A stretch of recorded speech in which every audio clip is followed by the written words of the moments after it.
Bismillahirrahmanirrahim. Nous étions arrivés. Alors, je vous montre où est-ce qu'on est arrivé dans YouTube, parce que c'est des cours de 1h45 que je fais là, dans YouTube, hein, d'accord? Dans la playlist La Genèse. La Genèse, c'est, voilà. Alors, vous voyez, on est arrivé là, hop, d'accord?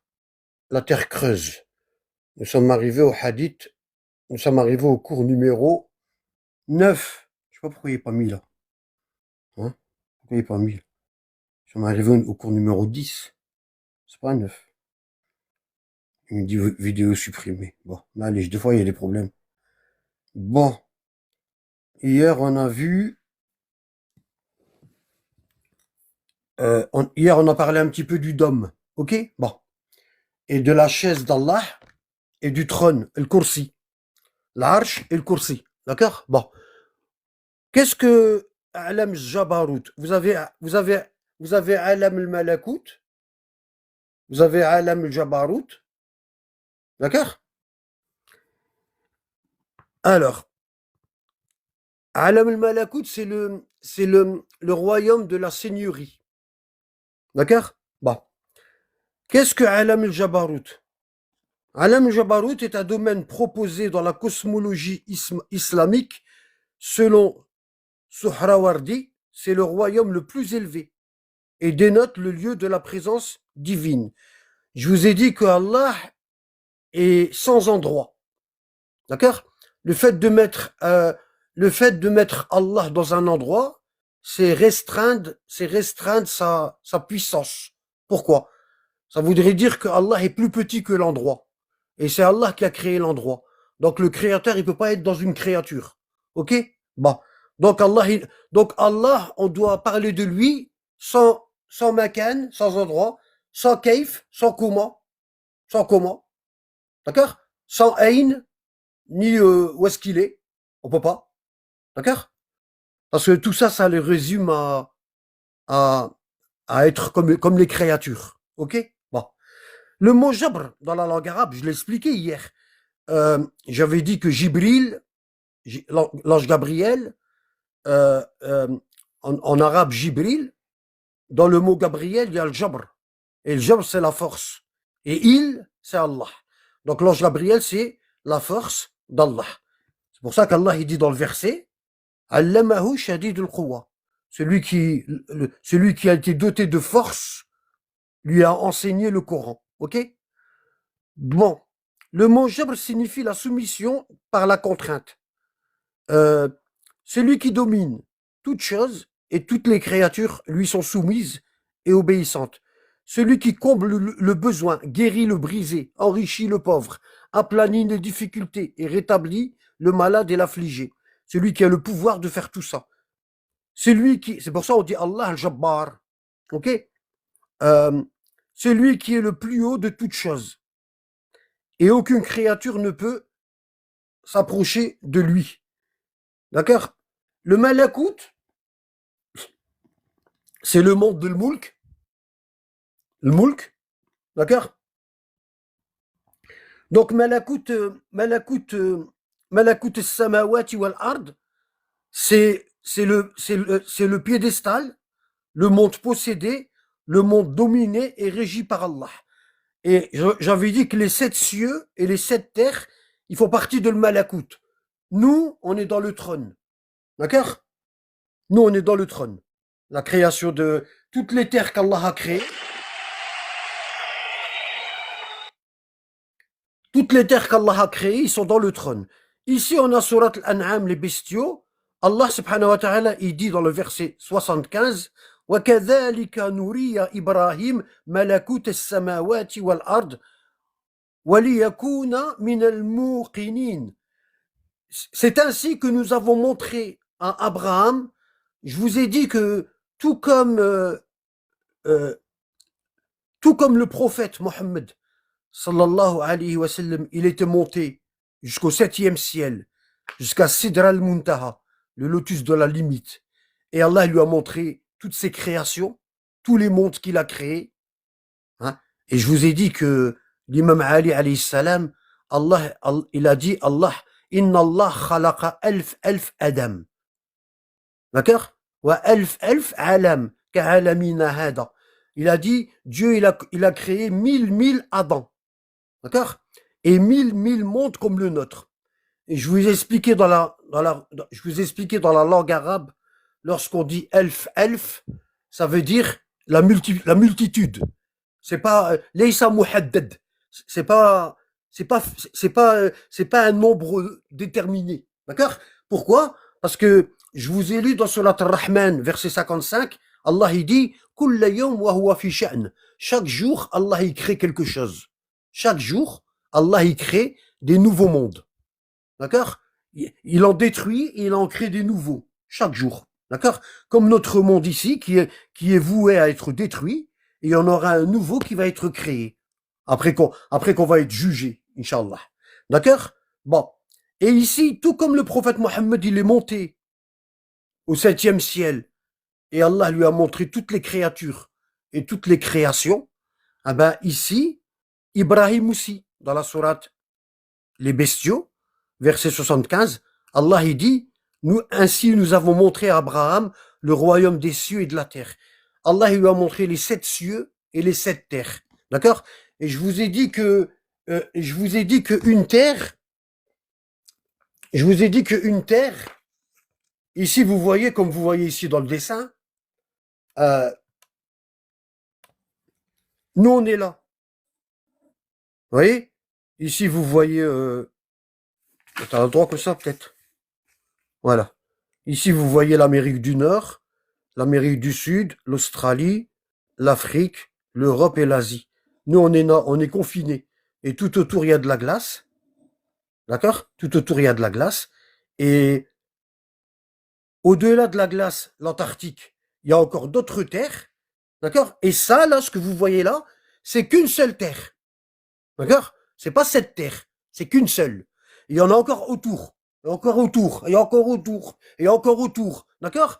Et la deuxième terre, elle est en dessous de celle-ci. En dessous de celle-ci. Et je vous ai dit que le prophète, il nous dit, chaque terre, elle est comme un anneau au milieu d'une assiette.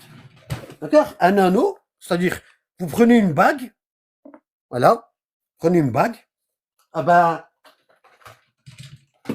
cette terre-là que vous voyez ici, tout ça, c'est la première terre, hein, et elle est de cette taille, par rapport à la deuxième terre, qui représente une assiette. Sur un papier, on peut pas le dessiner, ça fait trop grand. D'accord? Bon.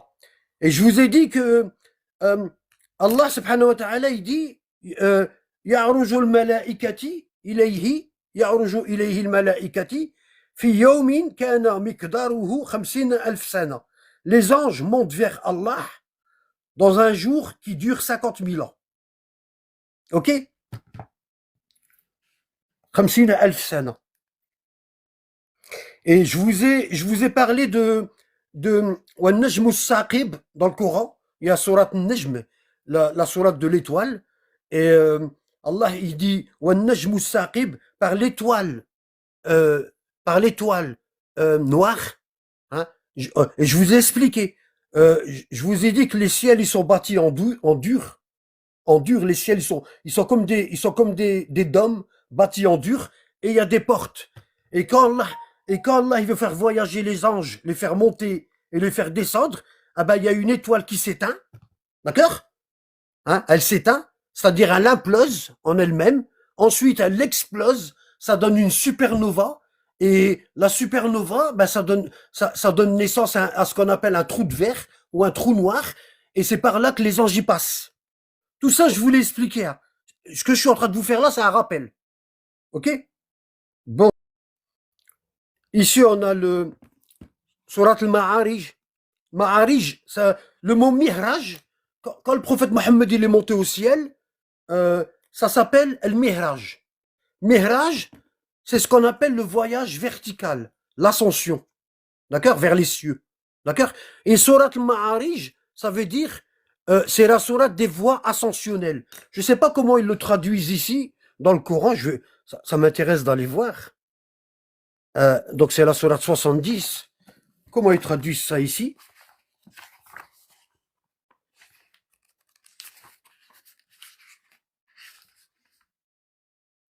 Ouais, les voies d'ascension. C'est bien traduit. Voilà. C'est par là que les anges y passent. OK? Hein? L'étoile morte, elle devient l'étoile, l'étoile, l'étoile qui devient noire. D'accord? Elle s'éteint. Elle s'éteint. Et ensuite ça devient une supernova et ça crée un trou de verre. Et Allah ici, il nous dit dans la sourate Al-Ma'arij, sourate 70, euh, il nous dit, les anges ainsi que l'esprit montent vers lui en un jour dont la durée est de 50 000 ans. D'accord? Bon. Et je vous ai expliqué comment ça se passe avec l'espace-temps. Normalement, ceux qui ont l'habitude, tout ça, ils le savent déjà. OK? C'est juste un rappel. On continue. Alors, on continue.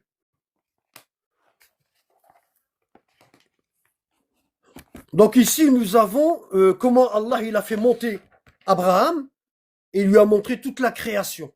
Ce qu'on appelle Malakut samawati wal ard. D'accord? On a vu qu'il y avait 7 terres et sept cieux. Si on dit que ça c'est les cieux et le rouge c'est la terre, ah ben notre terre elle est là, nous on est là en rouge, d'accord? Et la terre du dessous elle est comme ça, d'accord? Comme ça. Et l'autre terre elle est comme ça, mais toujours comme une bague au milieu d'une assiette. Là je le fais comme ça parce que je peux pas mettre plus. Et nous on est là, ok? Bon. Et au, au-dessus de chaque terre, il y a un dôme, comme ça, ce qu'on appelle un ciel. Et le ciel, il passe aussi en dessous de chaque terre. Et toutes les terres qui sont en dessous, ils n'ont pas de soleil. On est d'accord? Voilà. Hein? Et, et l'imam Ali, alayhi salam, il dit Inna Allah khalaqa alf shams. Allah a créé une multitude de soleils. D'accord? Il y a des terres qui ont des soleils, il y a des terres qui n'ont pas de soleil. Et Allah et le prophète, alayhi salam, il dit Lillah, Allah possède, Lillah, Madinatayn. Allah possède 2 villes aux extrémités des 7 terres. Les Jabalqa, hein, on a vu les peuples de Jabalqa et Jabulsa. Bon, on les a vus. Et c'est ici. Allah, il dit,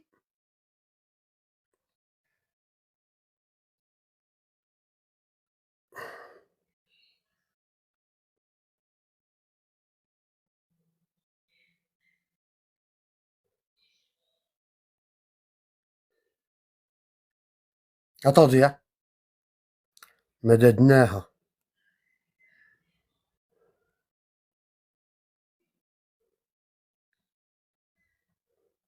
Madadna.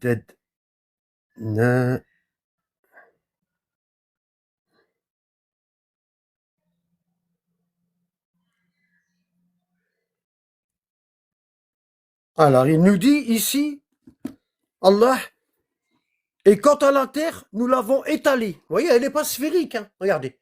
Quant à la terre, nous l'avons étalée. Et nous avons placé des montagnes immobiles. Et nous y avons fait pousser toutes sortes de choses. Allah, il nous dit que la terre, il l'a étalée, c'est-à-dire les 7 terres. Elles sont comme un nid d'autruche. D'accord? Dahaha. Dahaha, c'est comme un nid d'autruche. Et Allah, il nous dit que la terre, il l'a étalée comme ça. Et on a vu que la famille du prophète, ils nous disent que la première ville à avoir été créée, c'est la Mecque, Mecca, d'accord? La Mecque. Et Allah, il a étalé la terre à partir de la Mecque. Il l'a étalée. Et pour pas qu'elle s'allonge avec nous, Allah, subhanahu wa ta'ala, autour de cette terre-là, il l'a ceinturée avec une montagne qui s'appelle Qaf, d'où les aurores boréales. Pour ceux qui ne savent pas ce que c'est. D'où les aurores boréales. Si je tape aurore boréale, ah ben c'est le reflet et, et le prophète il nous dit que le bleu du ciel vient de cette montagne-là. D'accord? Aurore boréale. Voilà. C'est ça les aurores boréales. Donc c'est ce vert-là qu'on voit qu'on voit dans les pôles, ça vient de la montagne de Qaf. D'accord? Ça vient de la montagne de Qaf. OK? Bon. Et je vous avais montré aussi dans un cours que si vous tapez Terre vue de la navette spatiale, Terre vue de la station internationale, la station spatiale, vous allez voir ça.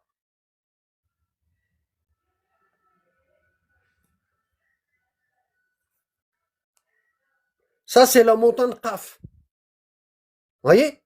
Ça, elle fait tout le tour de la Terre, regardez. Vous voyez? Elle fait tout le tour de la Terre. Regardez. Ça, c'est la montagne Qaf. D'accord? Elle ceinture la Terre afin que la Terre ne s'étale pas avec vous. Allah, il nous dit dans le Coran. D'accord? Et il nous dit, et Allah, et le prophète, il nous dit, les montagnes que nous avons ici, dans nos, dans nos, dans nos continents, eh ben, il dit que c'est les racines de la montagne Qaf. Hein? Et chaque fois qu'Allah il veut faire un tremblement de terre, eh ben, la montagne Qaf, elle bouge une de ses racines, et les plaques tectoniques, ils se croisent, et puis ça fait un tremblement de terre. D'accord? et, et le prophète, il nous dit que cette montagne Qaf, elle est sur un plateau d'émeraude, une plaque d'émeraude. Ok? Bon. Ensuite, ce qui est en dessous, on va le voir plus tard. Je ne veux pas vous en dire trop. Bon. On continue.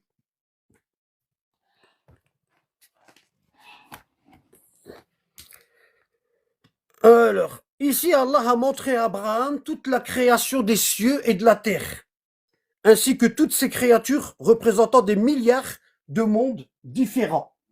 D'accord?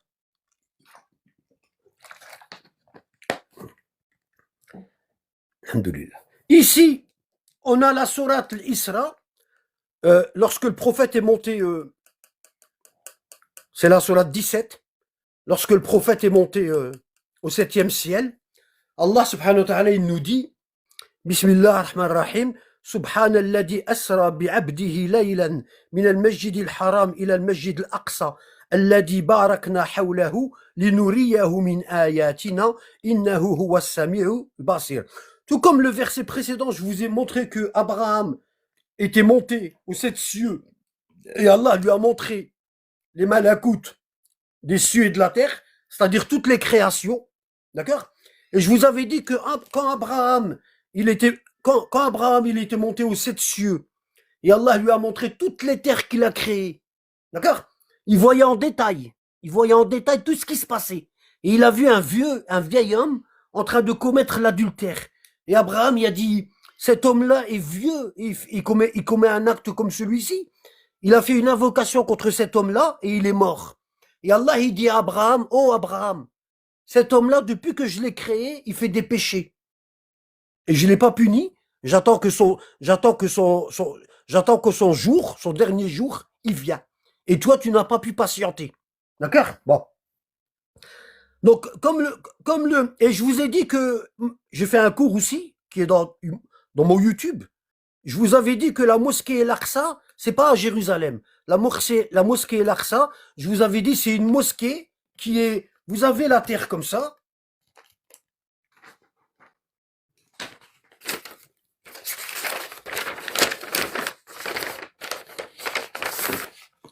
Vous avez notre terre qui est comme ça. D'accord? Vous avez la Kaaba ici. Je vais la dessiner en noir. D'accord?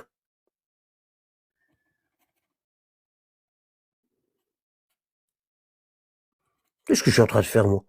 Voilà, vous avez la Kaaba à la Mecque. D'accord? Et bien entendu, vous avez les 7 terres.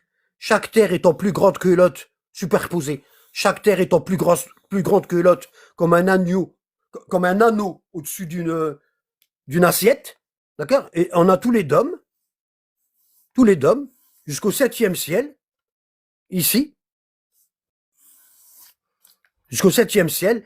Et au septième ciel, il y a aussi une Kaaba des anges, qu'on appelle El-Beit al-Ma'mour, la maison fréquentée. D'accord? Le prophète, il dit, chaque jour, 70 000 anges, ils y rentrent, ils y prient, et ils n'y remettent jamais les pieds. Comme ça, vous voyez la quantité d'anges qu'Allah a créés. Si on jette un caillou, le prophète, il nous dit, alayhi salam, si on jette un caillou de cette mosquée au septième ciel, ah ben, elle tombe directement, le caillou tombe directement sur le toit de la Kaaba. D'accord? Sur le toit de la Kaaba. D'accord? C'est pour ça que nous les musulmans, quand on prie, on se met tous autour de la Kaaba. C'est-à-dire, nos prières, ils vont comme ça, et ils montent. Ok? Voilà. Et le lieu le plus sacré sur cette terre, sur la terre dans laquelle on vit, bah, c'est le toit de cette Kaaba-là. C'est le toit. Ok? Bon. Tout ça, on va y revenir, Inch'Allah. Euh,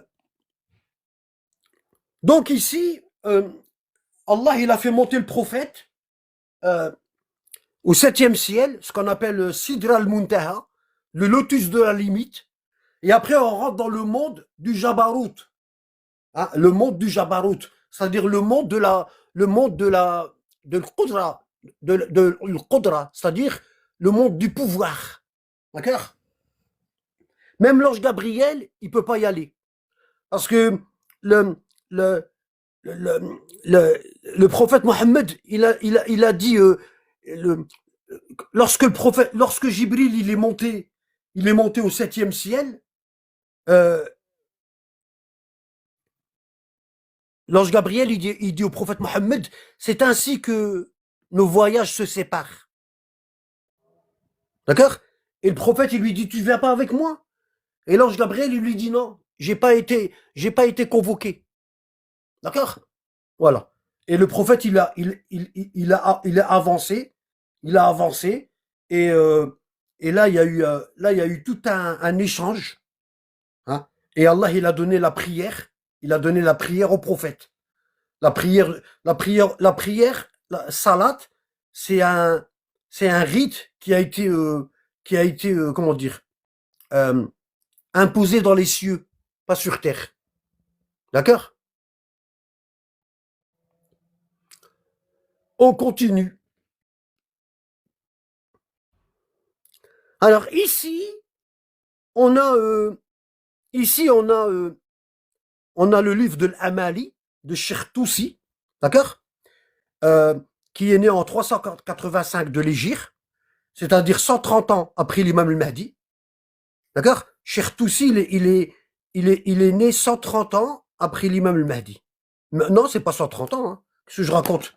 L'occultation majeure, c'était en 328. Attendez, je vérifie, hein. Des fois, c'est des vieux cours. C'est des vieux cours que j'ai fait, alors entre-temps, j'ai évolué. Alors, occultation majeure.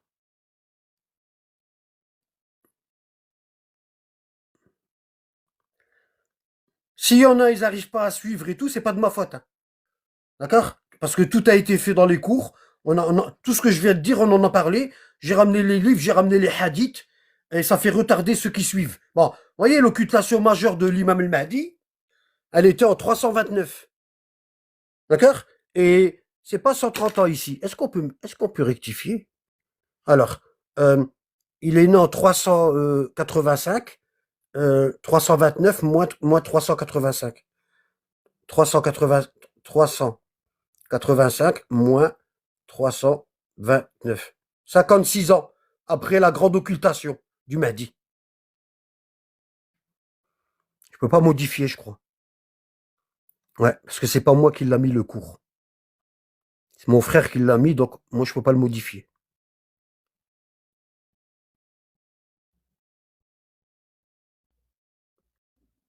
Ouais, c'est un vieux cours, hein.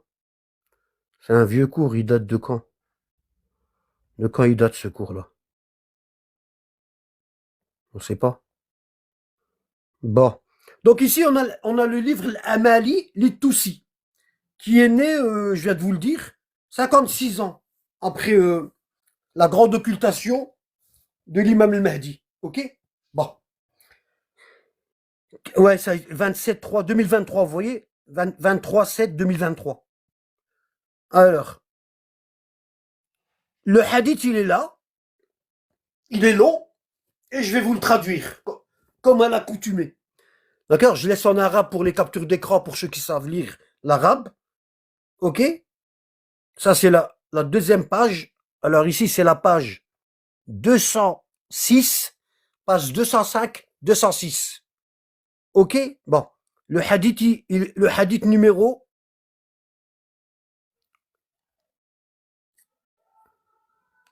2, 352. Ok? Bon. Je vous donne la traduction. J'aurais aimé vous traduire tous les livres que je lis, mais c'est pratiquement impossible. Je ne peux pas tout traduire. Il y en a tellement, c'est impossible. Au fur et à mesure que je traduis, je traduis que les passages opportuns, les passages importants. Ok? Bon. L'imam Sadiq, qui est le 6e descendant du prophète Mohammed, je vous ai dit qu'il est enterré à Médine, d'accord? À côté de son oncle, l'imam al-Hassan, le fils de Fatima, la fille du prophète, et de l'imam Ali, d'accord? L'imam Sadiq, 6e descendant du prophète, et le Mahdi, je vous ai dit, c'est le 12e, rapporte que le commandeur des croyants, l'imam Ali, alayhi salam, a dit: Allah m'a donné 9 choses qu'il n'a donné à personne avant moi, hormis le prophète Mohammed. Hein? Je vous ai dit que le prophète Mohammed sallallahu alayhi wa sallam, il a dit dans un hadith, il a dit: Ali, Ali minni, Ali minni wa ana minhu. Ali est de moi et moi je suis de lui. Hein? On a été créé de la même lumière. Qu'est-ce qui s'est passé? Allah subhanahu wa ta'ala, il a créé le prophète Mohammed, et de la lumière du prophète Mohammed, Allah a créé l'imam Ali. D'accord? Hein? Et l'imam Ali, il n'a jamais quitté le prophète depuis sa naissance jusqu'à sa mort. Et c'est l'imam Ali qui a enterré le prophète. D'accord? C'est lui qui l'a lavé et qui l'a enterré. D'accord? Donc l'imam Sadiq, alayhi salam, rapporte que le commandeur des croyants, l'imam Ali alayhi salam, a dit: Allah m'a donné 9 choses qu'il n'a donné à personne avant moi, hormis le prophète Mohammed sallallahu alayhi wa sallam. Les voies vers tous les mondes m'ont été ouvertes. Les voies vers tous les mondes m'ont été ouvertes. Les choses, les épreuves et les généalogies futures m'ont été enseignées. Qu'est-ce qu'il dit l'imam Ali? Il dit: Allamani Rasulullah alf bab, wa kullu bab taftahu alf bab. Le prophète m'a appris 1000 portes de la science, et chaque porte, elle ouvre 1000 portes. D'accord? Hein? Quand le prophète il est en train de mourir, il a dit à l'imam Ali: essuie mon visage. Et l'imam Ali, il a essuyé le visage du prophète. Hein? Et le prophète, il a dit à l'imam Ali: essuie ton visage. Et l'imam Ali, il a essuyé son visage. Et là, quand il a fait ça, il commençait à voir des choses que avant ça, il ne voyait pas. D'accord? Et je vous ai dit que quand le prophète, sallallahu alayhi wa sallam, il est mort, l'imam Ali, il avait 33 ans. D'accord? Bon. Il dit: Allah m'a ouvert les voies. D'accord? Hein? Les voies de toutes choses. J'ai contemplé, et je vous ai dit que, aussi, que, ici, dans la sourate Al-Kahf, la sourate La Caverne, je sais plus c'était, alors c'est quel numéro La Caverne? Qu'est-ce qui peut me dire le numéro de la sourate La Caverne?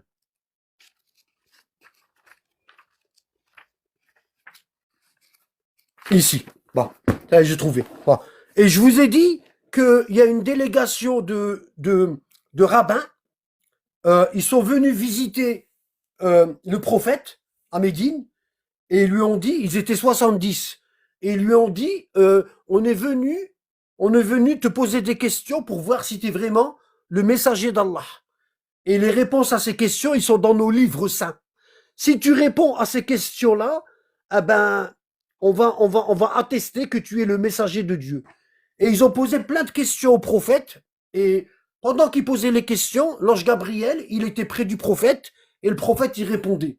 Hein? Et ici, à la sourate 83 au verset 83 de la sourate 18, euh, Allah il dit, et il t'interroge au sujet de Dhul Qarnayn. Dis, je vais vous en citer quelques faits mémorables. D'accord? Et Allah il nous raconte tout le périple de Dhul Qarnayn. Il nous dit, vraiment, nous avons enfermé sa puissance sur terre et nous lui avons donné libre voie à toute chose. D'accord? Et Dhul Qarnayn, c'était ni un prophète, ni c'était un homme à qui Allah a donné des pouvoirs. D'accord? C'était un homme saint, un croyant, à qui Allah a donné des pouvoirs. D'accord? Bon. Et, euh, et du coup, il a voyagé, Dhul Qarnayn, Allah lui a donné à choisir entre deux nuages. Un nuage où est-ce qu'il y avait des éclairs, de la foudre, et un nuage apaisé, un nuage calme. Et Allah, il a dit à Dhul Qarnayn, choisis. Et Dhul Qarnayn, il a choisi le nuage calme. Hein? Ce qui lui a permis d'aller ici, d'aller du levant au couchant. D'accord? D'aller du levant ici au couchant du soleil. D'accord? Ça veut dire que Dhul Qarnayn, il a visité que les peuples qui sont au-delà de l'Antarctique, c'est-à-dire ceux-là. Il n'a pas pu aller plus loin. D'accord? Hein? Et l'imam Ali, alayhi salam, il nous dit, Allah a demandé à Dhul Qarnayn de choisir entre deux nuages pour monter dessus. Et Dhul Qarnayn, il a choisi le moins rapide, le plus calme. Hein? Et moi, et votre serviteur que voici, Ali, a choisi le nuage le plus dangereux, celui où il y a des éclairs. Et cela a permis à l'imam Ali d'aller beaucoup plus loin que Dhul Qarnayn. On est d'accord? Bon. Dhul Qarnayn, on en a déjà parlé. Hein. Les peuples qui n'avaient pas de couche, qui n'avaient pas la couche d'ozone, tout ça, on en a parlé, d'accord? Gog et Magog. Hein. Je ne veux pas revenir pour l'instant. Sauf s'il y a des détails particuliers à rajouter. Ok? Bon. Ici, euh, l'imam Ali, alayhi salam, il dit, ça c'est après la mort du prophète, il dit, euh, Allah m'a donné 9 choses qu'il n'a donné à personne, hormis le prophète Mohammed, sallallahu alayhi wa sallam. Les voies m'ont été ouvertes, les voies aux autres mondes, elles m'ont été ouvertes, d'accord? Les choses et les épreuves et les généalogies futures m'ont été enseignées, d'accord? Euh, Par exemple, je vous avais ramené un hadith où, dans la mosquée de Koufa en Irak, à l'époque de l'imam Ali, il y a un homme, il s'est levé et il lui dit, ô prince des croyants, j'aime bien la famille du prophète et je t'aime. Et Ali lui dit, c'est pas vrai, tu ne nous aimes pas. Et l'homme, il dit, si, je t'assure que je vous aime. J'aime bien la famille du prophète, les Ahlul Bayt. Les Ahlul Bayt. Hein? Et l'homme, et Ali, et même Ali, alayhi salam, il lui dit, c'est pas vrai. Tu dis faux. Et l'homme, il dit, pourquoi tu me dis ça? Et l'imam Ali, il dit, pourquoi? Pourquoi je t'ai pas vu dans le monde des malakoutes? Hein? C'est-à-dire, lorsqu'on était atome, min dohuri, attends, 2 minutes.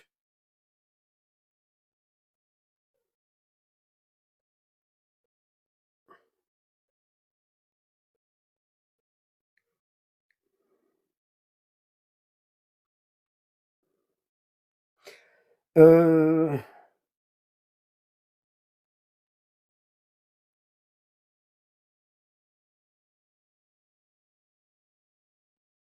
je cherche le truc, le verset. Hein.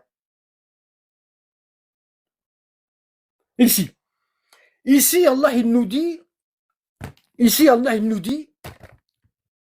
Surat l'A'raf, surat numéro 7, verset 172, Allah il dit, et quand ton Seigneur tira une descendance des reins des fils d'Adam et les fit témoigner sur eux-mêmes, hein, ne suis-je pas votre Seigneur? Ils répondirent, mais si, nous en témoignons, afin que vous ne disiez point au jour de la résurrection, vraiment nous n'y avions pas fait attention.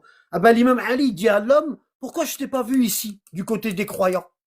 Tu n'étais pas ici du côté des croyants. Quand Allah nous a tiré des reins d'Adam et nous a fait témoigner, tu n'étais pas dans le groupe des croyants.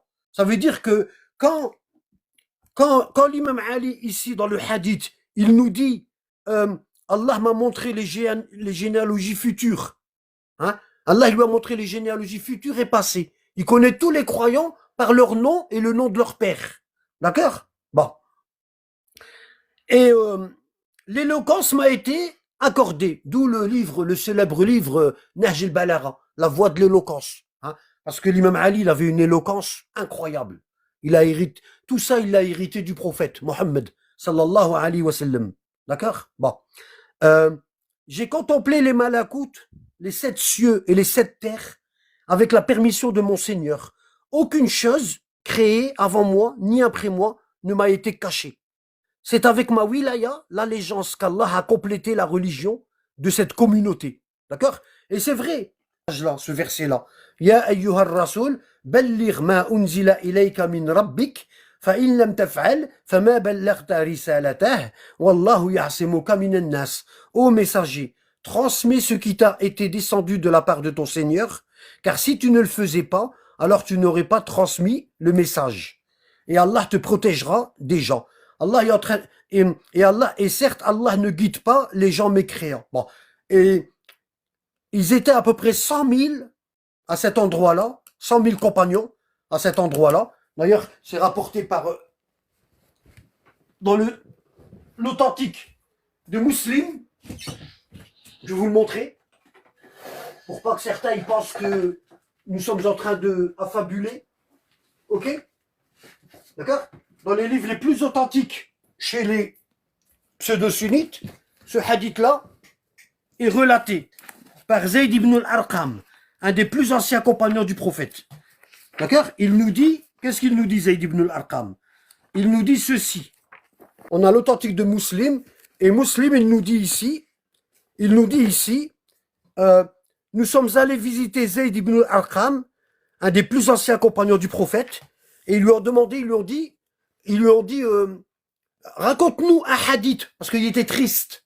Zayd, il était triste.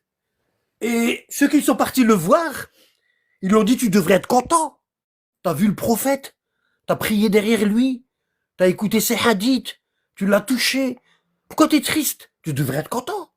Hein? Et là, Zayd ibn al-Arqam, il est triste, parce que les compagnons, ils ont fait une chose très grave après la mort du prophète. Et il n'était pas sûr qu'Allah allait lui pardonner. Parce qu'il n'était pas du côté de ceux qui ont aidé l'imam Ali. D'accord? Il était parmi les passifs. Les gens passifs. Ceux qui regardent, comme les vaches qui regardent le train passer. D'accord? Et du coup, ils lui disent, ici, Omar ibn Muslim, il dit, nous sommes allés chez Zayd ibn al-Arqam, et Zayd ibn al-Arqam, son père, il s'appelle Arqam ibn al-Arqam. Et c'est la première maison où le prophète a récité le Coran à la Mecque. Ça veut dire quoi? Ça veut dire le prophète, il allait dans la maison de son père pour réciter le Coran. Au début, quand les musulmans ils se faisaient massacrer par les Mécois. D'accord? Et il dit, donc là, il est en train de mourir, Zayd. Il dit, nous sommes allés chez lui et nous nous sommes assis. Hussein dit à ce dernier, oh Zayd, tu as obtenu beaucoup de bien. Tu as tant vu le messager d'Allah. Tu as entendu réciter sa tradition. Tu as participé à ses batailles. Et tu as fait la salade derrière lui. Oh Zayd, tu as obtenu beaucoup de bien. Pourquoi tu es triste? Tu devrais être content. Tu vas rejoindre le prophète. Hein? Alors Zayd, oh raconte-nous. Alors eux, ils veulent le mettre bien. Ils veulent le mettre bien. Parce qu'il était triste. Donc ils veulent le mettre bien. Ils lui disent, souviens-toi des moments qui s'est passé avec le prophète. Et raconte-nous. Dis-nous des histoires, des hadiths. Ce que tu as vécu avec le prophète. Et Zayd, il leur dit, ce que je vais vous dire, c'est ce que je n'ai pas oublié. Je ne l'ai jamais oublié. Et Zayd, il raconte, il commence là. La langue, elle se délie au moment de mourir. Au moment de mourir, les langues, elles se délient. Hein? Et Zayd, il dit, un jour, le messager d'Allah s'est levé en orateur devant nous. Hein? Il est en train de parler de ça. L'événement de Ghadir Khoum. Quand le prophète, il s'est levé comme ça, et il leur a fait un discours, et il a levé la main de Ali, et il l'a désigné comme gardien de la religion après sa mort. D'accord? Bon. Et c'est pour ça que, ici, le verset Ayat Tablir, on appelle ça le verset de la transmission. D'accord? Il y avait une chose que le prophète n'a pas transmis. Et l'ange Gabriel, il descend avec ce verset-là. Ô messager! Alors, il y a un compagnon qui s'appelle Ibn Mas'ud. il nous dit, il nous dit, le verset là, nous ne le lisions pas comme ça, à l'époque du prophète. C'est pas comme ça qu'on le lisait. On a effacé quelque chose de ce verset-là. Et ils ont demandé à Ibn Mas'ud, qu'est-ce qu'on a effacé et comment vous le lisiez? Et Ibn Mas'ud, il dit, on le lisait comme ça. Ya ayyuha rasoul, balligh ma unzila ilayka min rabbik, anna aliyan wali Allah. فإن لم تفعل أن عليا ولي المؤمنين فإن لم تفعل فما بلغت رسالته والله يعصمك من الناس. On le lisait comme ça. Ô toi le messager, transmets ce qui t'a été descendu de la part de ton Seigneur, que Ali est le maître des croyants. Car si tu ne le faisais pas, alors tu n'aurais pas communiqué son message. Et Allah te protégera des gens. Certes, Allah ne guide pas les mécréants. On a vu qu'ils ont retiré de ce verset-là la partie Ali est le maître des croyants. D'accord? Bon. Hein? Et si vous regardez dans les tafsirs de Tabari, d'Ibn Kathir et tout, ben vous allez voir que Omar, il dit que ce verset-là, il est descendu à Arafat. Et chacun y va de son avis personnel pour masquer comme quoi que ce verset-là a été révélé pour l'imam Ali. D'accord? Hein? Et je vous ai dit que lorsque le verset-là, c'est un verset médinois, il a été révélé à la fin de la vie du prophète, qu'est-ce que le prophète n'aurait pas transmis? Hein? Alors qu'il faisait la prière, il faisait le jeûne, le pèlerinage, il revient du pèlerinage, il donnait la zakat, la jurisprudence sur le mariage, l'héritage, tout avait été révélé. Pratiquement tout le Coran avait été révélé, sauf deux versets. Celui-ci, l'avant-dernier, et le dernier verset qui a été révélé après l'élection de l'imam Ali comme successeur du prophète auprès des musulmans. Et le dernier verset qui a été révélé, c'est « Al-yawma akmaltu lakum dinukum » Al-yawma akmaltu lakum dinukum wa atmamtu alaykum ni'mati wa radaytu lakum al-islam dina. Aujourd'hui, j'ai complété pour vous la religion avec Ali, parce que le prophète, il a rassemblé le Coran, et il a mis un gardien. Hein? C'est comme le berger, il va pas laisser les brebis comme ça, sans gardien, lorsqu'il doit voyager. Ah ben, la religion, c'est encore plus important que les brebis. D'accord? Hein? Et je vous ai montré que dans la sourate Marie, Zacharia, il était vieux et sa femme, elle n'arrivait pas à avoir d'enfant. Et Zacharia, il demande à Allah un successeur. Et Allah lui a donné Yahya. D'accord? Parce qu'il dit, je crains le comportement, je crains les comportements des mawali. D'accord? Mawali, c'est-à-dire des administrés après ma mort. J'ai peur qu'ils se battent. Et Zacharia, il dit, donne-moi un fils pour préserver cette religion. D'accord? Bon. Donc, le prophète, il s'arrête à Ghadir Khoum et il fait un grand discours et il lève la main de Ali et il leur dit « Men kuntu mawlah, fahada Ali ou mawlah » Celui dont je suis le maître, celui-ci Ali est son maître. Et avant ça, dans le discours, il leur parle des deux poids. Taqalayn, les deux poids. Hein? Il leur dit quoi? Il leur dit Ayyuhan nas, ô vous les gens, Yushiku an ud'a wa ujib. Très peu s'en faut que Allah me rappelle à lui et j'accepterai. D'accord? Hein? Alaysa tu'minuna billah. Oh les gens, ne croyez-vous pas en Allah? Ils ont dit oui. Hein? Alaysa al-jannatu haqq. Le paradis n'est-il pas une vérité? Ils ont dit bala, oui. Alaysa an-naru haqq. Hein?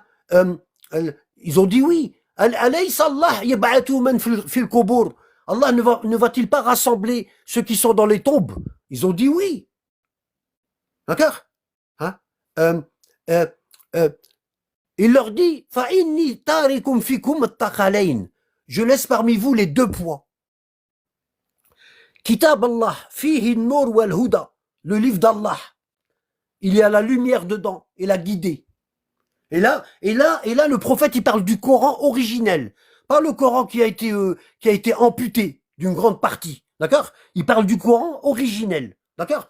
Parce qu'à la fin, il dit, vous allez voir ce qu'il dit à la fin. Inni tarikum fikum at-taqalayn, je laisse parmi vous les deux poids. Kitab Allah, fihi an-nur wal huda, le livre d'Allah, il a la lumière et la guidée. Hablun mandoud min as-sama, c'est une corde qui descend du ciel. Fatamassaku bihi, accrochez-vous au Coran, au livre d'Allah. D'accord? Wa itrati ahli bayti, et ma descendance. Les 12 imams. Il dit, il leur dit, Udakkirukumullah fi ahli bayti, 3 fois. Udakkirukumullah fi ahli bayti.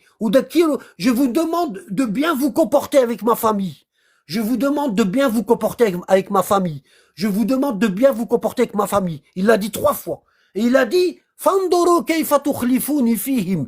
Faites très attention comment vous allez vous comporter avec le Coran et ma famille.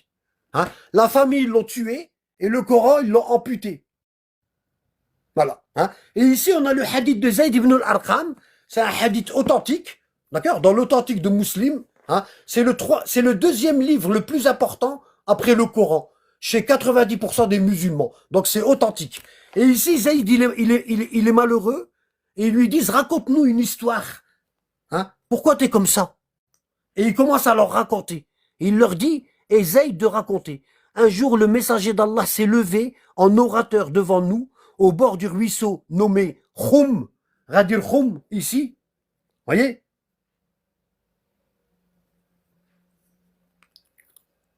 Un ruisseau appelé Khoum. Ici. Au bord d'un ruisseau, un point d'eau nommé Khoum. Entre la Mecque et Médine.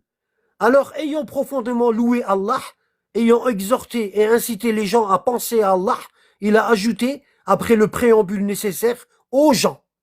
Certes, étant un être humain, je suis sur le point de répondre positivement à l'appel de l'archange messager, l'ange de la mort, de mon Seigneur. Et me voici laissant parmi vous 2 nobles responsabilités. Taqalayn.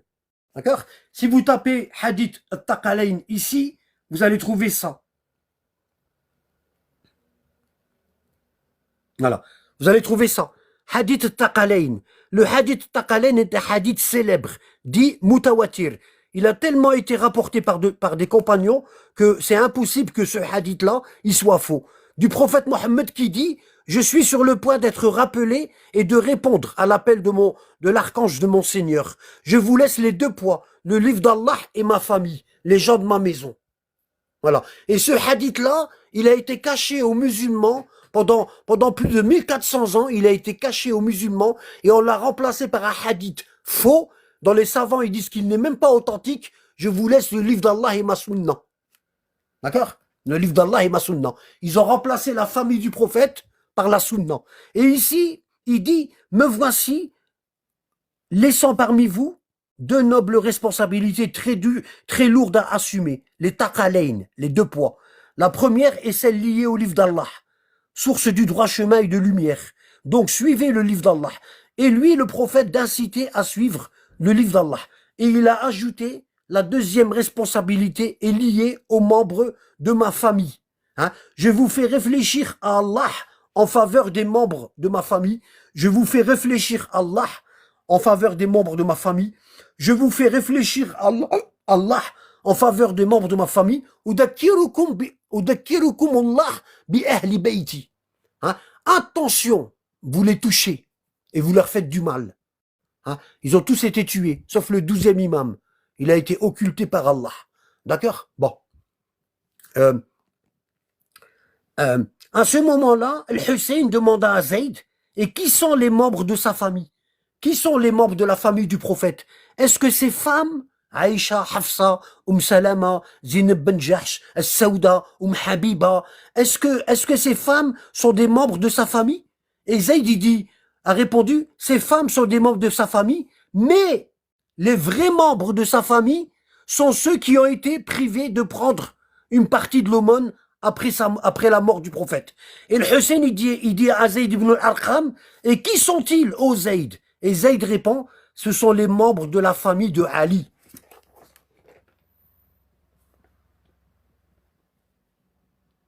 Voilà. C'est dans le livre le plus authentique chez les sunnites. Et ils ne le savent même pas. Ok?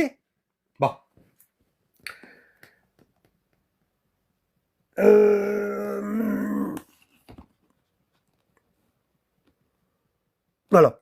Et quand le prophète il a élu Ali, hein, il a dit Alaysa mawlakum, ne suis-je pas votre maître? Ils ont dit oui. Hein. Et il leur dit Man kuntu mawlah, fahada Ali mawlah. Celui dont je suis le maître, celui-ci est Ali et son maître après ma mort. Hein. Allahumma wali man walah. Oh Allah, sois l'allié de celui qui est allié d'Ali. Wa adi man adah. Et sois l'ennemi de celui qui est ennemi de Ali. Wakhdul man khadalah.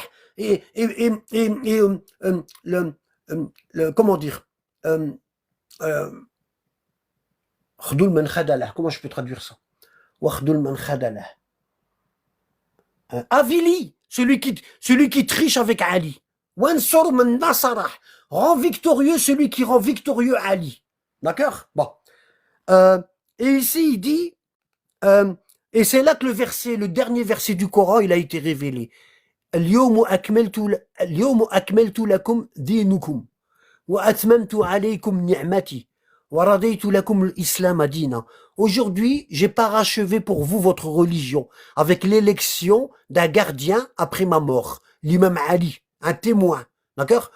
اليوم أكملت لكم دينكم وأتممت عليكم نعمتي. Et j'ai descendu ma grâce sur vous. وَرَضَيْتُ لَكُمْ الْإِسْلَامَ دِينًا. Et j'ai agréé pour vous l'islam de ma famille comme religion. D'accord? La famille du prophète. Ok? Et c'est avec et l'imam Ali dit, Allah m'a donné 9 choses qu'il n'a donné à personne à part le prophète Mohammed sallallahu alayhi wa sallam. Les voies m'ont été ouvertes. Les choses, les épreuves et les généalogies futures m'ont été enseignées. L'éloquence m'a été accordée. J'ai contemplé les malakoutes, les 7 cieux et les 7 terres, avec la permission de mon Seigneur. Aucune chose créée avant moi, ni après moi, ne m'a été cachée. C'est avec ma wilaya, mon allégeance, qu'Allah a complété la religion de cette communauté, qu'il a accompli son bienfait sur elle, et qu'il lui a agréé l'islam comme religion. Le verset que je vais vous lire. Lorsqu'Allah a dit au messager, ô Mohammed, informe tes compagnons qu'aujourd'hui, je leur ai complété leur religion avec l'imam Ali, et j'ai accompli mon bienfait sur eux, et que je leur ai agréé l'islam comme religion. Tout ceci a été révélé à mon sujet, et c'est un bienfait d'Allah qu'il soit exalté en ma faveur. Le verset de la wilaya, ici, je vous l'ai lu. Hein. Bon. Le verset de la wilaya, Ya ayyuha ar-rasoul, balligh ma unzila ilayka min rabbik, فإن لم تفعل فما بلغت رسالته والله يعصمك من الناس. On appelle ça le verset de la wilaya. Ô toi le messager, transmets ce qui t'a été révélé au sujet de Ali, qui est le maître des croyants, car si tu ne le fais pas, tu n'auras pas transmis le message et Allah te protégera des gens. Et les gens à cette époque-là, c'était pas les Romains, c'était pas parce qu'à Radir Khum, il y avait des musulmans. D'accord? Hein, les gens, c'était les hypocrites. D'accord? Bon. Le verset de la wilaya, ou le verset de la walaya, est le 50e verset de la sourate Al-Ma'ida, la table servie, qui fut révélé sur l'imam Ali. Les chiites considèrent ce verset comme un argument pour la démonstration de la wilaya de l'imam Ali. D'accord? Bon.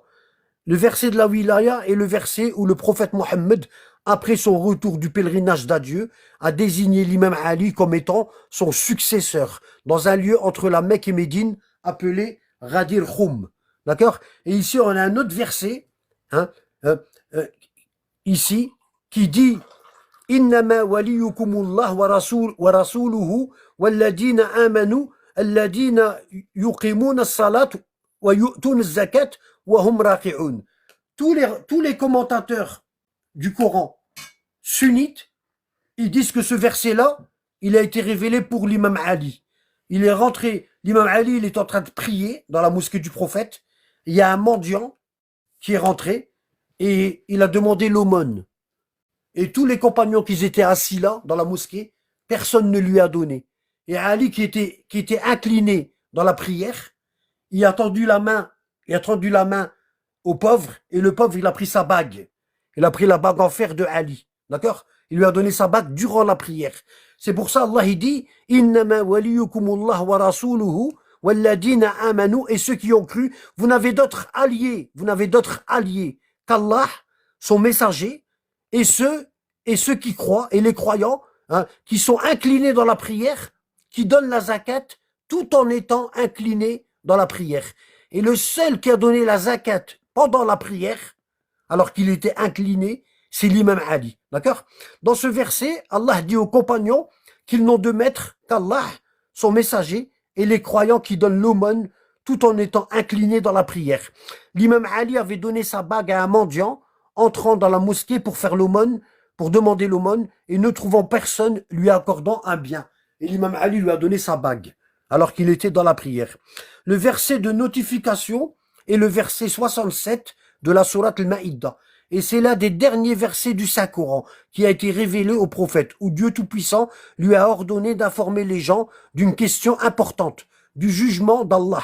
Et dans le cas où il ne l'a pas informé de cela, c'est comme s'il n'avait pas transmis le message. D'accord? Celui qui a été révélé à Ghadir Khoum.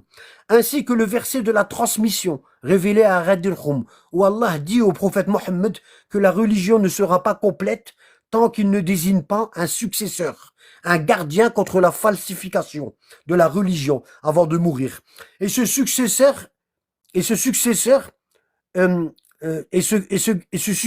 gardien, est l'imam Ali ibn Abi Talib, alayhi salam. Sans cela, je ne serais probablement pas en train de vous parler de ça en ce moment-là, si ça n'avait pas été révélé. D'accord, hein? Événement qu'une grande majorité de musulmans ignorent. Hein? Ils vont aller dans une mosquée toute leur vie, hein? Toute leur vie. L'imam, il va jamais leur parler de ça. Parce que parfois, même l'imam ne le sait pas. Ok? Allahumma salli ala Muhammad.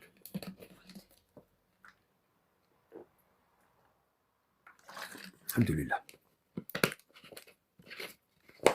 Alors ils nous disent, selon des sources chiites et selon certains interprétateurs sunnites, le verset a été révélé le 10e jour de Dhul Hijjah, le verset de la transmission, de la wilaya, d'accord? Transmet, toi le messager, transmets ce qui t'a été révélé de la part de ton Seigneur, que Ali est le maître des croyants, car si tu ne le fais pas, tu n'as pas transmis le message et Allah te protégera des gens. Et ils disent que ce verset-là, il a été révélé le 18e jour de Dhul Hijjah. D'accord? C'est-à-dire, le 9e jour, c'est Arafat, à la Mecque, au pèlerinage. Hein? Le prophète, ensuite, il a quitté la Mecque. Et entre la Mecque et Médine, il y a 450 kilomètres. Et le 18e jour, lorsqu'il était pas loin d'arriver à Médine, l'ange Gabriel, il descend et il l'arrête dans un point d'eau qui s'appelle Ghadir Khoum.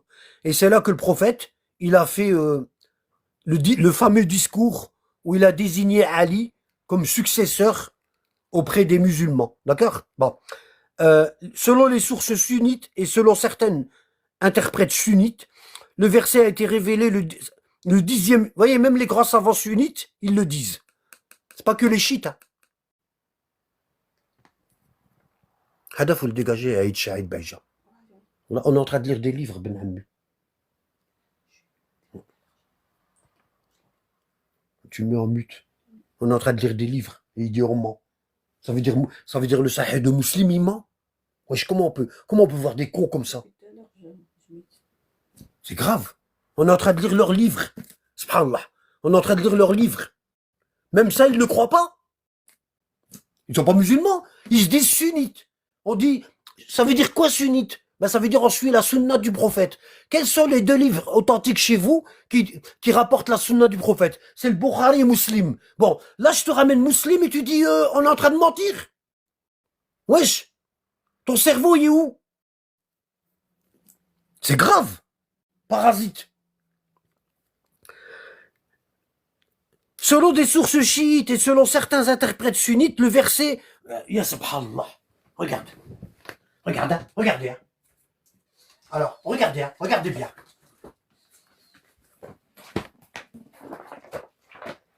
Regardez, hein. On va aller beaucoup plus loin. Bon. Moi, je fais des cours pour les habitués. Ok? C'est quand même pas possible. Ils ne lisent pas leurs livres. C'est quelque chose de terrible, ça. Vous savez, quand vous parlez des ignorants, c'est terrible. Wallah. L'imam Ali il dit, j'ai fait des débats avec des gens intelligents et j'ai gagné, et j'ai fait des débats avec des ignorants et j'ai perdu. On peut pas gagner avec les ignorants, parce que les ignorants, ils ne suivent aucune preuve. Il dit, le gars, il vous raconte n'importe quoi. Bon. Voilà. Ça, en fait, c'est bien ces gens-là. Parce que plus ils parlent, plus il faut sortir des sources. Ici, vous avez le Bidaya wa Nihaya, le début et la fin, de Ibn Kathir. Et Ibn Kathir, c'est le premier commentateur du Coran chez les pseudo-sunnites. Vous avez, ici, vous avez Tafsir al-Qur'an al-Adim d'Ibn Kathir. Il y a 4 tomes. Ça, c'est le Tafsir de Ibn Kathir. Et ici, vous avez le Bidaya wa Nihaya. C'est le livre le plus utilisé chez les savants sunnites. D'accord? Quand ils veulent parler de l'histoire. D'accord? Ici, on va ouvrir la page et on est, regardez bien. On est à la page 219. Notez. Et ici, il dit السنة العشرة للهجرة. Il dit, nous sommes arrivés à l'année 10 de l'Hégire. D'accord? Et l'année 10, c'est quand le prophète y a désigné l'imam Ali. L'année 10 de l'Hégire. Et qu'est-ce qu'il nous dit? Regardez, qu'est-ce qu'il nous dit? Hein? Il parle...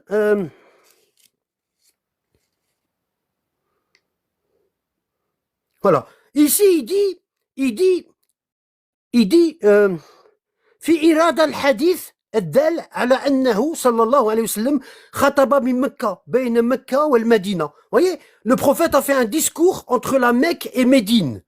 بين مكة والمدينة. D'accord? مرجعا من حجة الوداع. En revenant du pèlerinage d'adieu. D'accord? Bon. Et ici, il nous dit, regardez ce qu'il nous dit. Ici, il nous dit ونزل بغد الخم أمر بدواحة. Il a demandé des selles et des couvertures pour faire une estrade. D'accord? ثم قال كأني قد دعيت فأجيب. Je suis sur le point d'être appelé par Allah et je vais répondre à son appel, c'est-à-dire mourir. Et il est mort 3 mois plus tard. D'accord? Inni قد تاركم فيكم الثقلين كتاب الله وعترتي أهل بيتي. Je laisse parmi vous les 2 poids, le livre d'Allah et ma famille. Et c'est sunnite. C'est le maître des sunnites, lui. Wesh, lisez vos livres, bon sang. Hein? Tout ce qui... Regardez, Radir Khoum. Vous voyez tous les hadiths? Radir Khoum. Je les ai mis en vert. Je tourne la page. Radir Khoum. Regardez. Radir Khoum.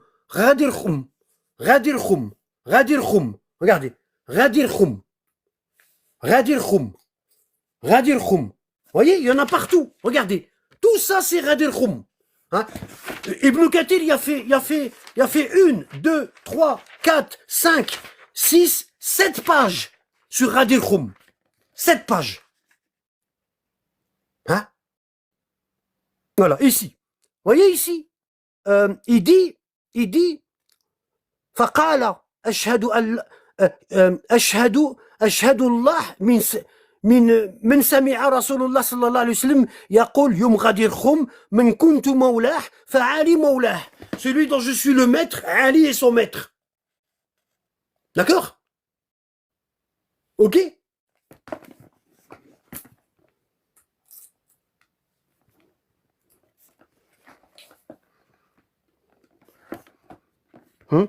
إنه شهد عليا على المنبر يناشد أصحاب رسول الله من سمع رسول الله يوم غدير خم قام 12 رجلا منهم أبو هريرة. Et Ali, lorsqu'il a été calife,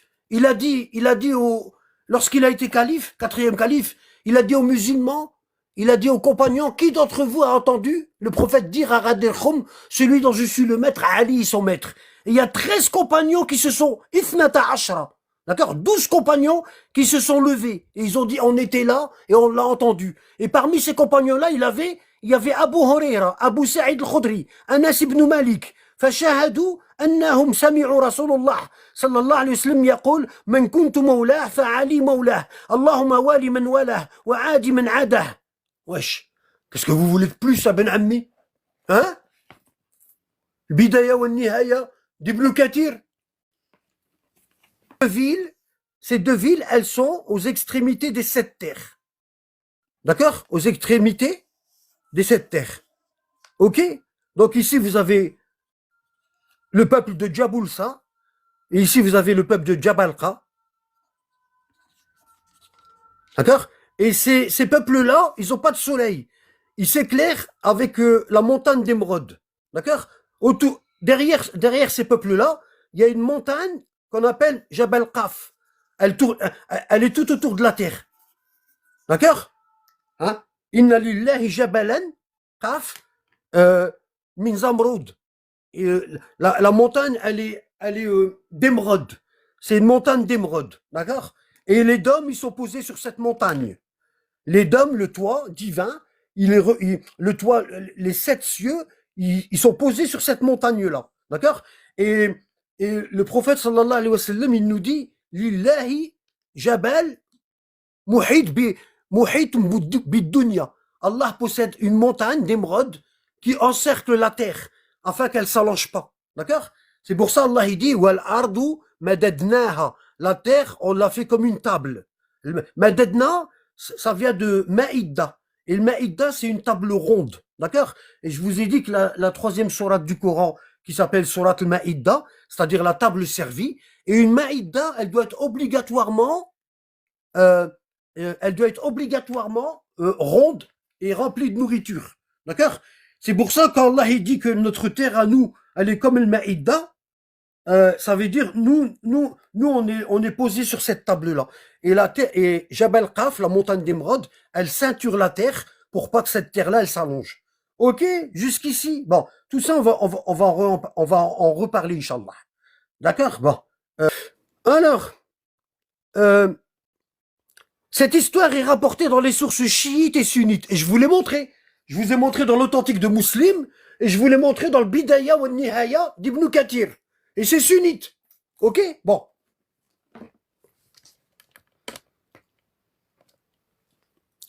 Une grande majorité de compagnons ont rapporté dans les hadiths chiites et sunnites que juste après ils aiment pas la famille du prophète. Ils la détestent. Normalement, rien quand on dit l'imam Ali, la personne elle est contente. L'imam Ali. Le prophète, il l'a élevé quand il était peu. Le prophète, il l'a élevé. Le prophète, il a été élevé chez le père de Ali, Abu Talib, durant sa jeunesse. Quand le grand-père du prophète est mort, Abu Talib, le père de Ali, il a pris le prophète et il l'a élevé. Hein? Et le prophète, quand il s'est marié, il a pris Ali, il a pris l'imam Ali, il l'a élevé. Chez lui. Hein? Et quand il a émigré, il lui a donné sa fille Fatima en mariage. Hein? Et les sources, ils disent, quand l'imam Ali est né, il est né à l'intérieur de la Kaaba. Il est né à l'intérieur de la Kaaba. Ils n'aiment pas l'imam Ali, ils le détestent.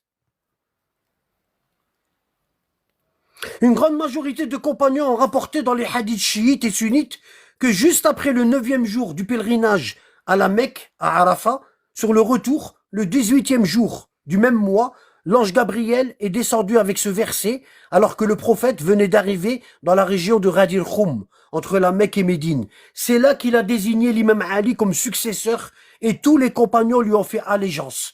3 mois plus tard, le prophète Mohammed devait mourir. Le compagnon Ibn Mas'ud, tué par Uthman, car il ne voulait pas lui remettre son Coran, avait écrit le verset de cette manière-là. Dans le Coran d'Ibn Mas'ud, pourquoi Uthman il a... Vous savez quand Uthman il a brûlé les Corans, il en a rédigé un.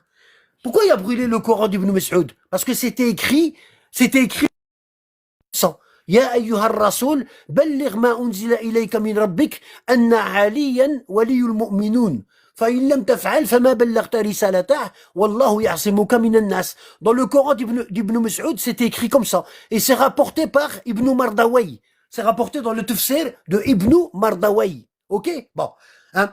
Et c'était écrit, ô toi le messager, transmets ce qui t'a été révélé de la part de ton Seigneur, que Ali est le maître des croyants. Car si tu ne le fais pas, tu n'auras pas transmis le message. Et il restait que le Coran d'Ibn Mas'ud à récupérer et à brûler. Et comme il n'a pas voulu le donner, bah Othman, il a dit aux gardes de le frapper, et ils l'ont frappé, puis il est mort de ses blessures, Ibn Mas'ud. Ok. Bon. Euh, euh, c'est là qu'il a désigné Ali comme successeur et tous les compagnons lui ont fait allégeance. 3 mois plus tard, le prophète Mohammed devait mourir.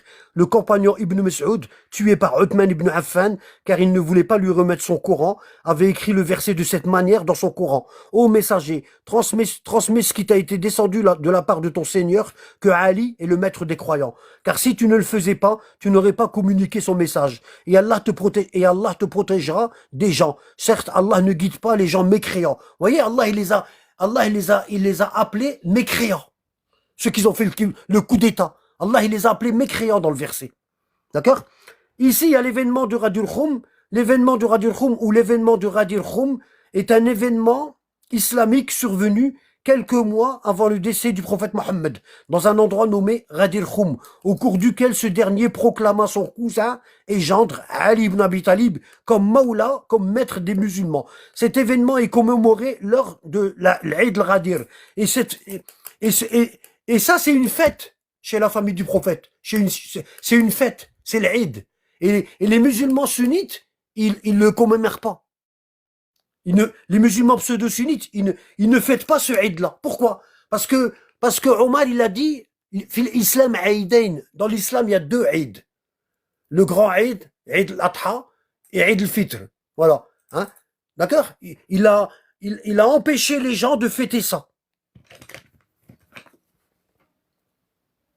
Cet événement est considéré chez les descendants du prophète Mohammed comme une 3e fête de l'Aïd, qui a été supprimée par Omar ibn al-Khattab lorsqu'il a dit « Il n'y a que 2 Aïd dans l'islam, celui du sacrifice et celui de la rupture du jeûne ». Qui est Abdullah ibn Mas'ud?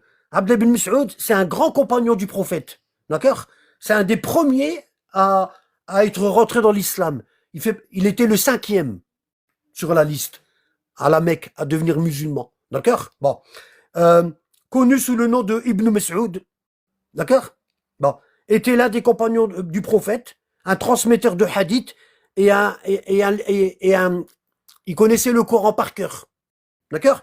Hein? Dans les sources pseudo-sunnites, on a le hadith où le prophète il dit Khudul Qur'an min arba'a, Abdullah ibn Mas'ud, Salim Mawla Abu Hudayfa, Mu'ad ibn Jabal et Ubay ibn Ka'b, les 4 là, d'accord? Bon.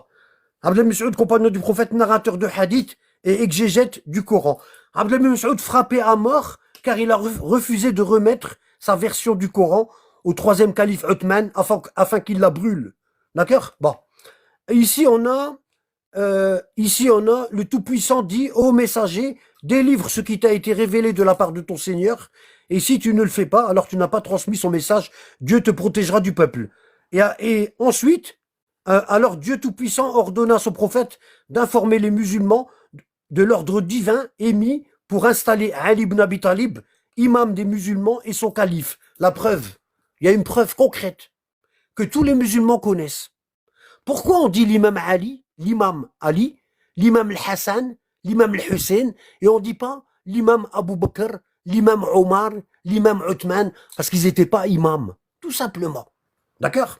Alors Dieu Tout-Puissant ordonna à son prophète d'informer les musulmans de l'ordre d'installer Ali à la tête, comme imam, à la tête des musulmans, et comme étant leur calife, d'accord, qui a pris fin avec son allégeance par les grands compagnons et tous les pèlerins présents. Alors ils ne se séparèrent pas jusqu'à ce que la révélation soit révélée par la parole du Tout-Puissant. اليوم أكملت لكم دينكم وأتممت عليكم نعمتي ورضيت لكم الإسلام دينا. Aujourd'hui, j'ai perfectionné pour vous votre religion, j'ai accompli sur vous ma grâce et j'ai choisi pour vous l'islam comme religion. Ok? Bon.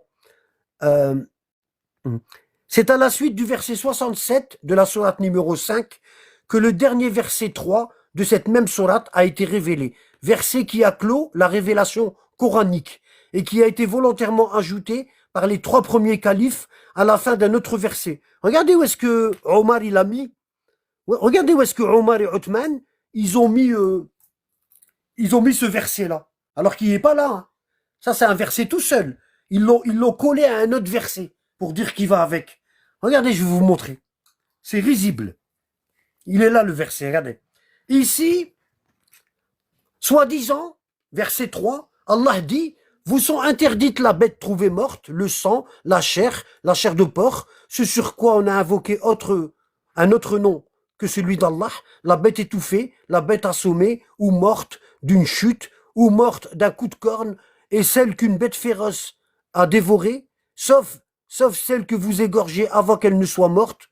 Hein. Vous sont interdites aussi la bête qu'on a immolée sur des pierres dressées, ainsi que de procéder au partage par tirage au sort au moyen de flèches, car cela est perversité. Aujourd'hui, les mécréants désespèrent de vous détourner de votre religion. Ne les craignez pas, donc, et craignez-moi. Aujourd'hui, j'ai parachevé pour vous votre religion et accompli mon bienfait. J'ai agréé l'islam comme religion pour vous. Si quelqu'un est contraint par la faim, sans inclination vers le péché, alors Allah est pardonneur et miséricordieux. Vous voyez, ils ont pris le verset où Allah il a désigné Ali et ils l'ont mis dans ce verset-là. Ils l'ont mis en plein milieu de ce verset-là.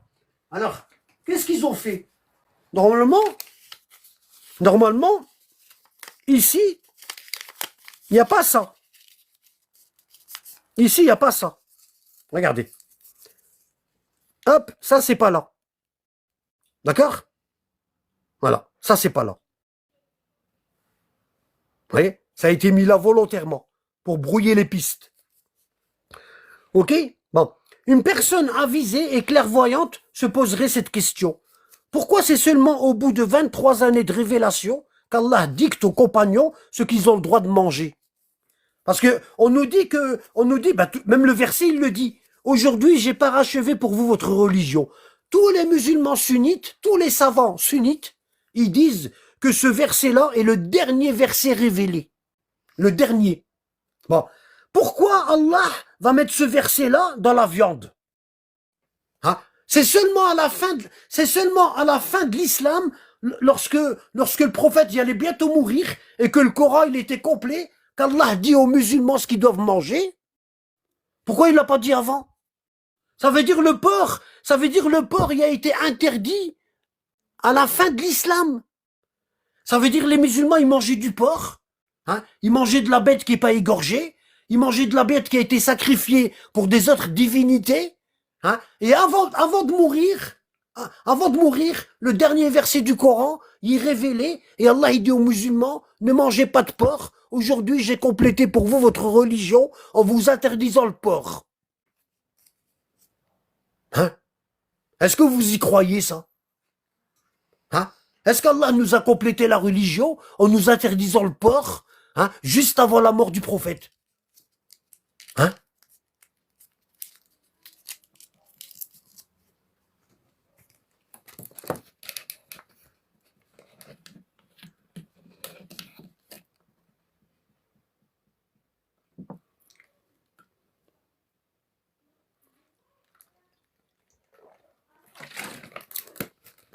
Ça veut dire pendant 23 ans, les compagnons, ils ont mangé du porc.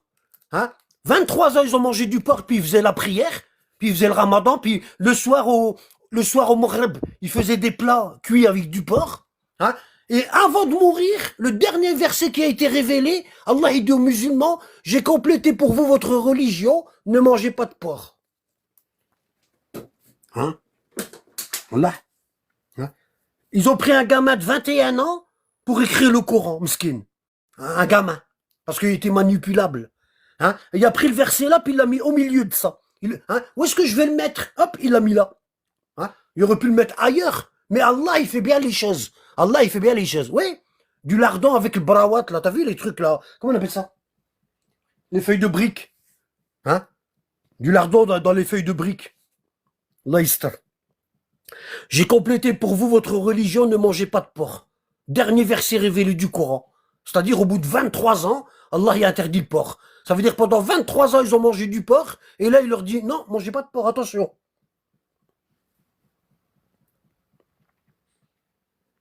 Une personne avisée et clairvoyante se poserait cette question. Pourquoi c'est seulement au bout de 23 années de révélation qu'Allah dicte aux compagnons ce qu'ils ont le droit de manger et ce qu'ils n'ont pas le droit de manger? Cela signifie-t-il que durant 23 ans, ils ont mangé du porc et que 3 mois avant avant la mort du prophète, il leur fut interdit de manger du porc? Allah aurait donc complété l'islam avec l'interdiction de manger du porc. Ici, ici on a Kitab al-Amali de Chertoussi, d'accord? Kitab al-Amali de Chertoussi. Et juste après, dans le même livre, venant des pseudo-sunnites, je précise, nous avons le hadith 3, page 353, qui dit ceci. Regardez. Le hadith, il est là. Je laisse, pour ceux qui savent lire, faire une capture d'écran. Ok? Bon. L'imam Ali ibn Abi Talib rapporte par Allah, si je donnais aux musulmans hypocrites le monde et ce qu'il contient, ils ne m'aimeraient pas. Hein? Si je donnais aux hypocrites le monde et ce qu'il contient, ils ne m'aimeraient pas. Ils ne m'aimeraient pas. Oui. Regardez ce que vous trouvez quand vous allez dans les mérites de Ali, dans Sahih Muslim. D'accord? Dans le Sahih de Muslim, quand vous allez au mérite de Ali, vous allez trouver ça. Mon live, il a encore été restreint pour ne rien changer. Parce qu'ils contestent, hein, tu vois. Les pseudo-sunnites, ils aiment pas mes lives. Ils disent, il faut pas qu'ils parlent en abad. Il faut qu'ils se taisent. Donc à chaque fois, à chaque fois, ils font des contestations. À chaque fois, ils font des réclamations. Puis moi, je conteste. Ok? Voilà.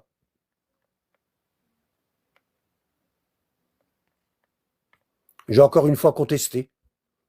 Ils n'aiment pas la vérité. Wallah. Vous voyez, ici, si vous allez dans les mérites de Ali, dans Muslim, dans le Sahih de Muslim, si vous allez au mérite de Ali ici, vous voyez, Muslim, vous allez au mérite de Ali, là.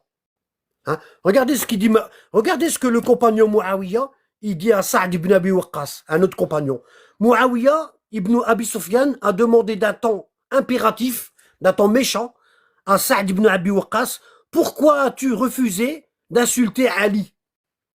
Pendant 90 ans, dans toutes les mosquées du califat, ils insultaient Ali.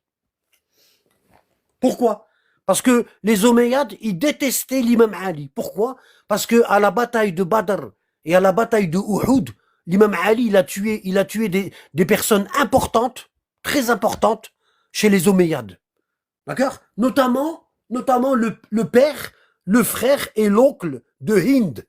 Hind, la femme d'Abu Sufyan, celle qui a croqué le foie de Hamza, l'oncle du prophète. D'accord? Donc il détestait l'imam Ali. Ok? Bon. Voilà. Hein? Et qu'est-ce qu'il dit, Saad ibn Abi Waqqas? Il dit, je peux pas insulter Ali, je peux pas insulter l'imam Ali, parce que j'ai entendu les messagers d'Allah appeler Ali, Fatima, Hassan et le Hussein, et il a dit, oh mon Seigneur, ce sont les miens, ma famille. Vous voyez? Et ils insultent la famille du prophète. Tu vois? Ils insultent la famille du prophète. Incroyable. Voilà. Normal. C'est normal chez eux. Hein? Il y a encore un autre hadith que je vais vous montrer ici. Si je le retrouve. Il faudrait pas que je perde trop de temps non plus.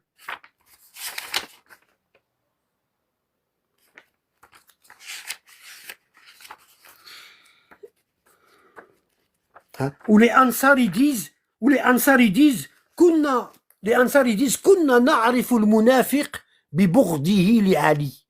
On reconnaissait, à l'époque du prophète, on reconnaissait l'hypocrite lorsqu'il détestait Ali. Ça veut dire que les Ansar, lorsqu'ils voulaient savoir quel compagnon est hypocrite, ben ils regardaient si ce compagnon-là, il aimait l'imam Ali. S'il l'aimait pas, ah ben, le gars, il était hypocrite. D'accord?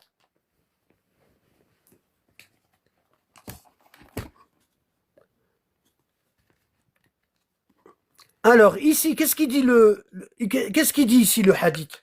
Là.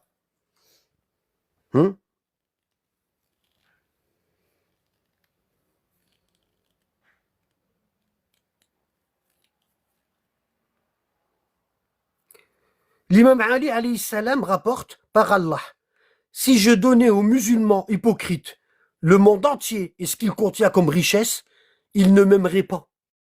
Ils ne m'aimeraient pas.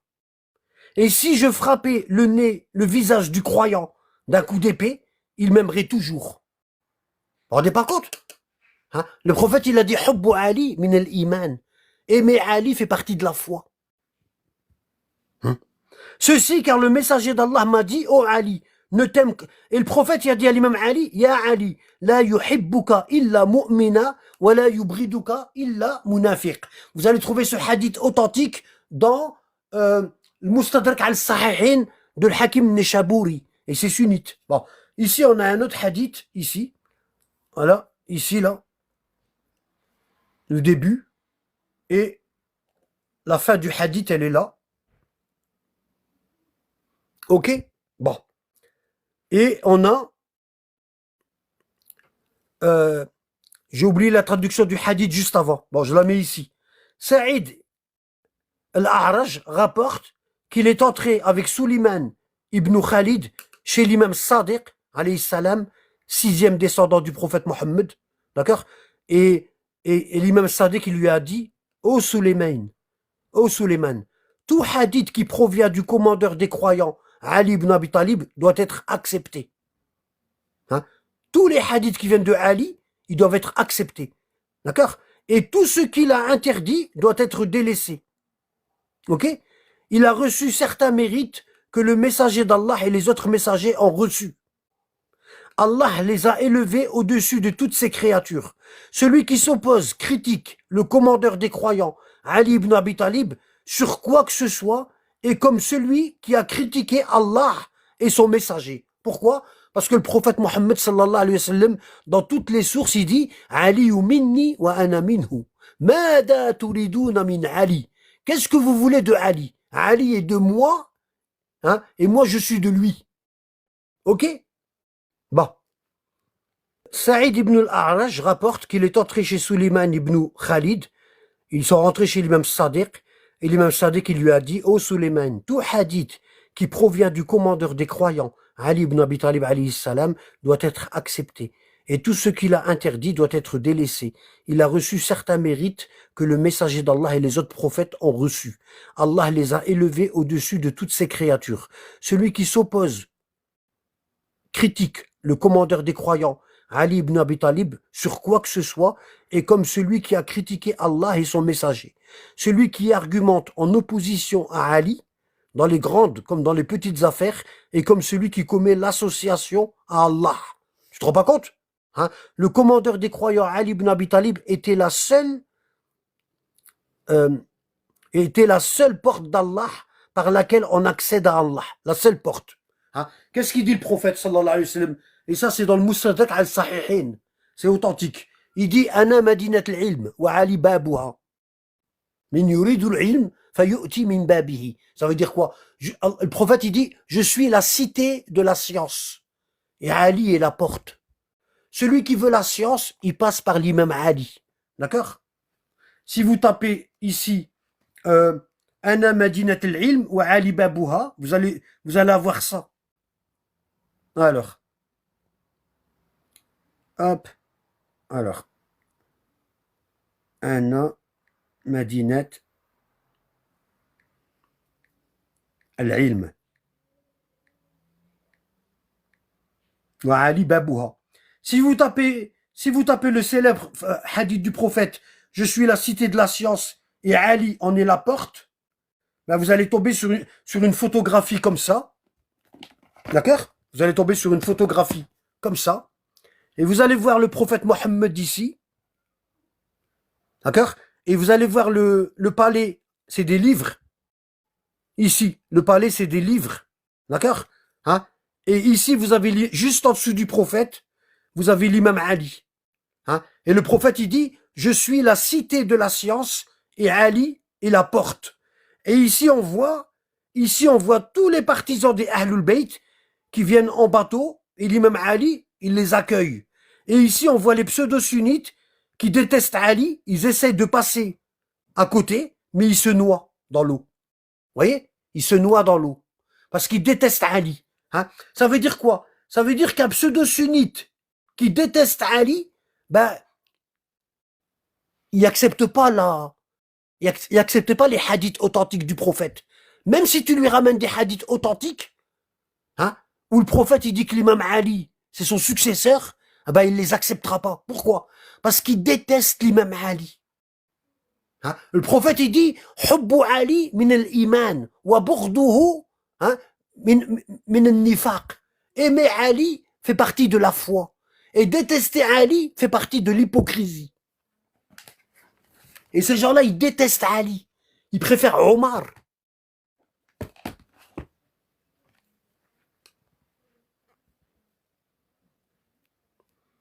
Fais une capture d'écran, frérot, si tu veux la photo. Regarde. Fais une capture d'écran. Fais une capture d'écran.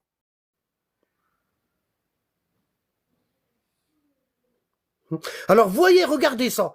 Ça, regardez nous où on met le prophète Mohammed. Et où on met l'imam Ali. Juste en dessous du prophète. Jamais l'imam Ali va venir au-dessus du prophète. Jamais. On appelle ça le respect du prophète Mohammed. Mais pourquoi on parle beaucoup d'Ali? Parce que c'est le seul qui nous a ramené la vérité sur le prophète. Hein? Tous les compagnons, ils ont menti sur le prophète. Et le seul qui nous a ramené la vérité sur ce que le prophète a dit, c'est Ali. C'est pour ça qu'on le cite beaucoup. Hein? Et je vous ai dit que le prophète, sur 10 ans à Médine, il a fait 480 discours du vendredi. Et on n'en a aucun. Hein? Rien que ça, la personne, elle réfléchit. Elle se dit, comment ça se fait, on n'a aucun discours du vendredi du prophète. Ok? Bon. Le commandeur des croyants, Ali ibn Abi Talib, était la seule porte d'Allah par laquelle on accède à Allah et à son messager. Il était le chemin vers Allah. Celui qui en choisit un autre périra le jour du jugement dernier. Les caractéristiques des autres imams d'Ahlul Bayt après lui sont les mêmes que celles de l'imam Ali. Enlève ça.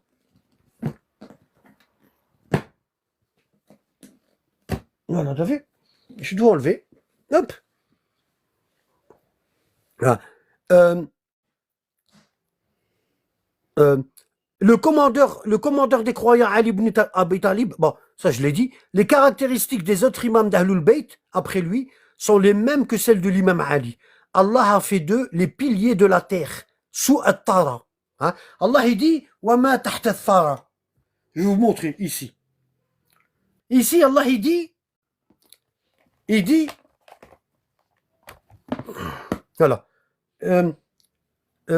là où, alors, surat Taha, surat 20, verset 6, Allah il dit, lahu ma fi samawati wa ma fi l'ard, wa ma baynahuma, wa ma tahta thara. D'accord? Wa ma tahta thara. Et ils ont traduit ça comme ça.